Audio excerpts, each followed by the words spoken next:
Hai, nama saya Siti Alia binti Muhammad Syarul, pemegang kad ID Matrix di 2022110396. Okey, untuk video ini saya akan bintang kali slide di bawah tajuk keperluan kaunseling kerjaya. Okey, segala maklumat yang saya ambil daripada sumber buku yang saya punya daripada perpustakaan.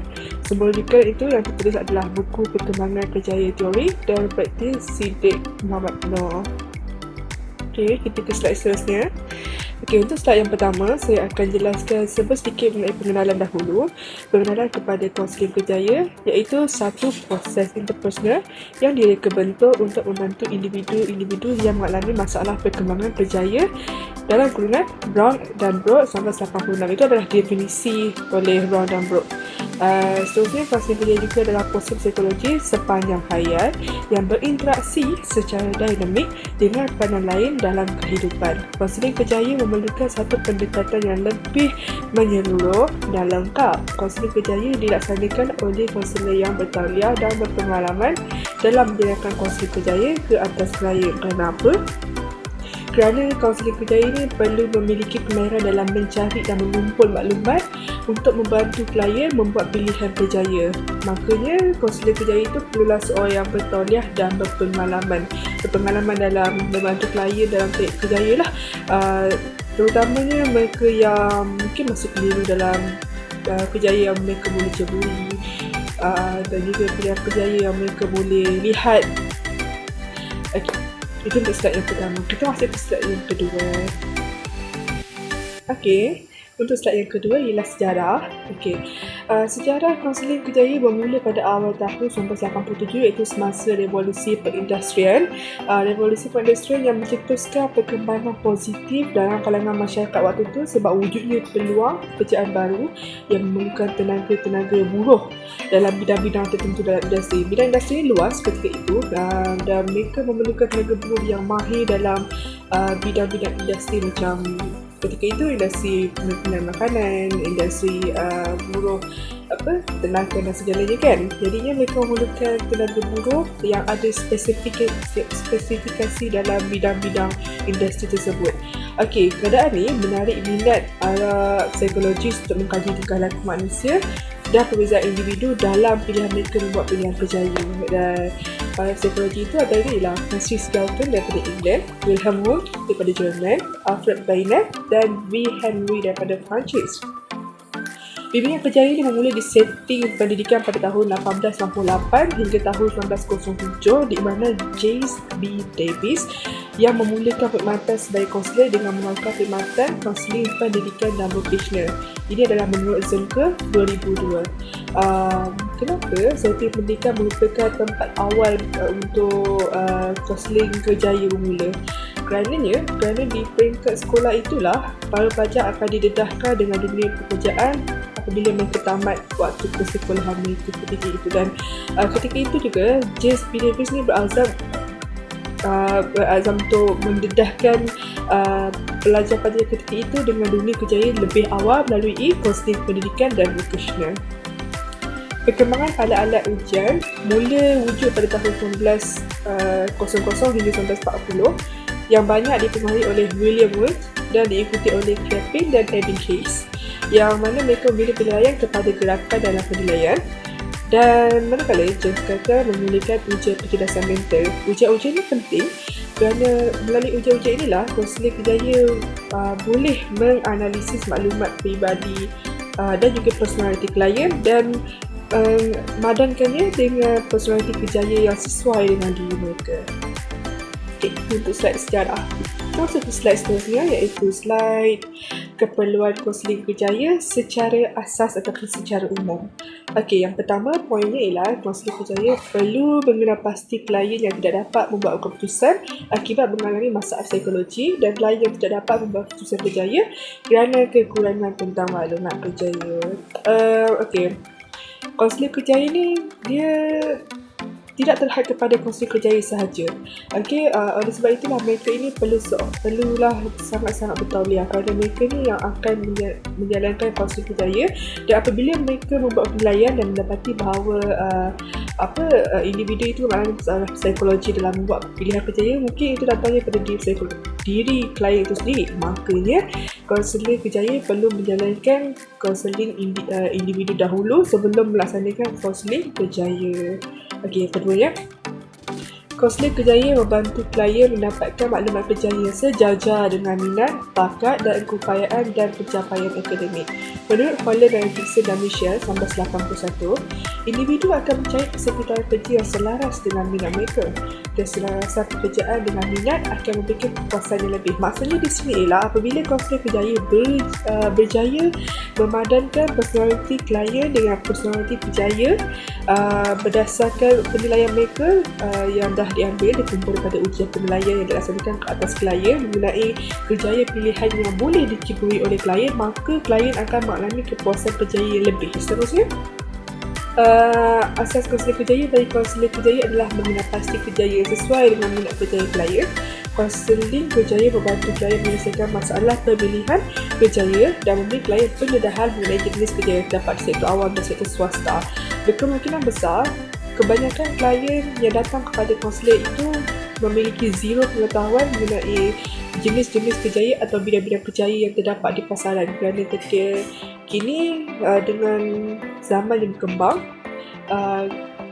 bidang kerjaya semakin berubah. Ada kerjaya yang dah tiada dan ada kerjaya yang masih ada dan kerjaya yang akan ada. Dan itu semua memerlukan pengetahuan daripada konsulen dalam memastikan klien yang datang tu memiliki kerjaya yang sesuai dengan diri mereka.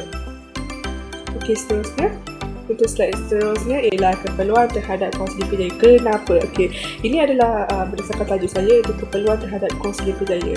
Yang pertamanya, banyak klien membawa masalah yang rumit dan kompleks yang tidak dapat diselesaikan dengan pendekatan yang ringkas. Oleh itu, konsulen itu mereka bukan sahaja dalam konsulen kerjaya, malahan juga dalam konsulen individu. Macam yang saya jelaskan dalam slide sebelum ni, seorang konsulen kerjaya itu perlu memiliki pengalaman dan juga pengetahuan yang luas dalam membimbing klien, kerana mereka juga perlu melaksanakan konsulen individu sebelum mereka melaksanakan konsulen kerjaya ke atas klien mereka. Kerananya klien yang datang pada kita tu faktor mengalami masalah pilihan dalam membuat kerjaya, dan untuk menyelesaikan konflik itu mereka perlu selesaikan dulu punca kepada bagaimana konflik kerjaya itu boleh wujud. Dan konsulen kerjaya perlu memainkan peranan dalam mengenal pasti punca dan faktor kepada konflik kerjaya itu berlaku dalam diri klien. Oleh kerana itu, keperluan terhadap konsulen kerjaya ini sangat penting, kerana daripada konsulen kerjaya itulah kita dapat membantu klien bukan sahaja membuat pilihan kerjaya, tetapi juga membantu merawat dan membimbing mereka. Okey, poin yang kedua, dikatakan sebanyak 16% klien tidak mampu membuat pemilihan kerjaya akibat masalah psikologi ataupun indecisif. Manakala 84% undecided boleh membuat pemilihan dengan baik jika diberi bantuan seperti bantuan untuk mendatangkan maklumat tentang kerjaya. Melalui peratusan di sini, iaitu sebanyak 16% klien tidak mampu membuat pilihan kerjaya akibat masalah psikologi ini adalah kerana, macam saya katakan tadi, ada masalah ataupun isu dalaman yang mereka belum settle lagi, dan itu memberi efek kepada pemilihan kerjaya mereka. Mungkin mereka mengalami masalah psikologi dalam membuat keputusan yang tepat untuk diri mereka. Dan manakala 84% undecided ni maksudnya adalah mereka yang boleh membuat pilihan jika diberi bimbingan, dan mereka juga boleh lost sekiranya tidak diberi bimbingan. Mereka ni tak ada masalah psikologi, tapi mereka hanya memerlukan bantuan dalam mengumpul dan memadankan maklumat kerjaya dengan personaliti diri mereka, kerana itu yang akan buatkan mereka mencapai kepuasan yang lebih dalam kerjaya mereka akan datang. Okey, untuk poin ketiga, Okun dan Super 1984 menyatakan bahawa rancangan kerjaya yang baik perlulah mengambil kira peranan-peranan lain yang terlibat dalam kehidupan individu seperti peranan dalam keluarga dan masyarakat.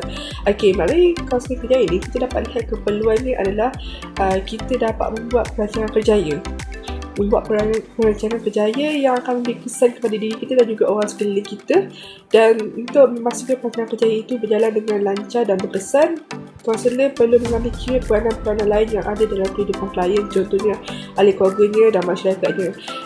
Kemungkinan besar klien itu mahukan kerjaya yang akan memberi mereka masa yang lebih dengan keluarga mereka mungkin, ataupun mereka mahukan kerjaya yang dekat dengan keluarga mereka. Jadi itu adalah tugas konselor untuk memastikan pilihan kerjaya yang dibuat oleh klien itu adalah tepat dan sesuai dengan diri mereka.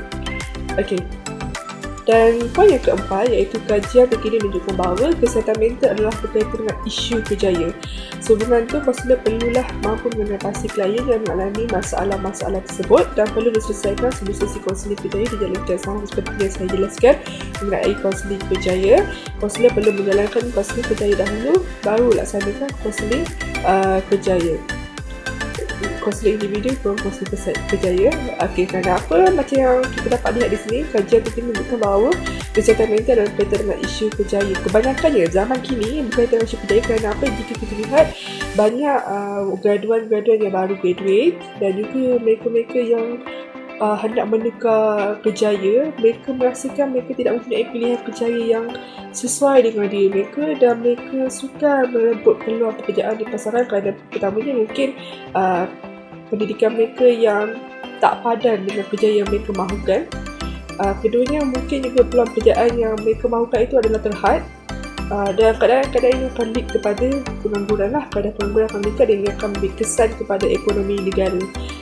Keadaan pengangguran tinggi akan menyebabkan keadaan negara kita merosot dan menyebabkan juga kadar pendapatan negara kita kurang kerana lebih banyak pengangguran daripada tenaga buruh yang aktif bekerja. Okey, seterusnya untuk kesimpulan.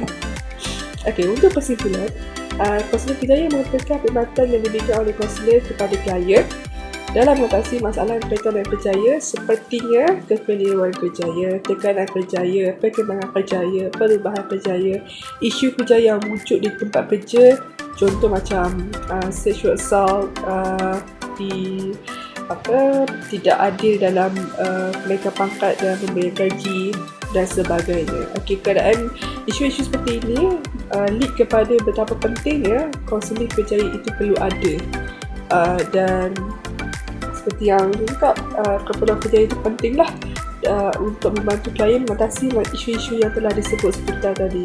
Okey, konseling kerjaya seperti kita tahu wujud pada awal tahun 1987 iaitu pada era pedestrian dan ia akan terus berkembang sehinggalah di satu tahap di mana pelbagai jenis kerjaya boleh diceburi oleh semua graduan ataupun mereka yang memiliki kemahiran dalam bidang tersebut. Okey. Sekian, itu sahaja kesimpulan untuk saya punya tajuk iaitu keperluan konseling kerjaya, dan saya harap penerangan saya itu adalah jelas. Okey, itu sahaja. Sekian, terima kasih.